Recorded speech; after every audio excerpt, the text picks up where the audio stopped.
Welcome back. Well, Halloween is Tuesday, and Chris Moore with More Results is joining us now. And tell me, we're going to have lots of candy, so is there a way we can be healthy as we prepare for Halloween? Certainly, and it's obviously around the corner, just a few days away. So one thing I would say is, if you haven't bought your candy yet, fantastic. Wait till the very last second. You'll get the candy that you don't want, probably, so you'll be less likely to eat it.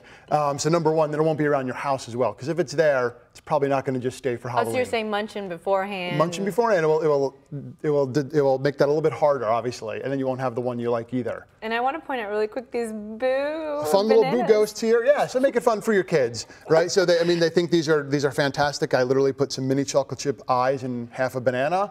Our kids saw those and thought those were the greatest thing ever. They're so cool, even though they're literally just a cut banana. Exactly. So really easy. There's more complicated things you can find on Pinterest, but this makes it easy. Our kids had them in their lunch today. They think it's the greatest treat ever. And they probably look really cool at the lunch table. Exactly. So tell me other things. I know it might not be the most popular house, but if you don't want to give out candy, what would you do? Right. I mean, there's other options, and people eat 4% of the candy on Halloween alone for the entire year. So it's people eat tons of candy, but if you don't want to give it out, I mean, certainly pencils, crayons, erasers, other options. It's not like you're gonna, I mean, your house might get egged, but kids will certainly that house gives healthy snacks. That's right, but kids will certainly have plenty of candy on hand. And the other thing is, not to say restricted, don't let them have it, but what we do with our kids, pick out your 10 favorite pieces, whatever they are, and then put the rest just away, out of sight, out of mind.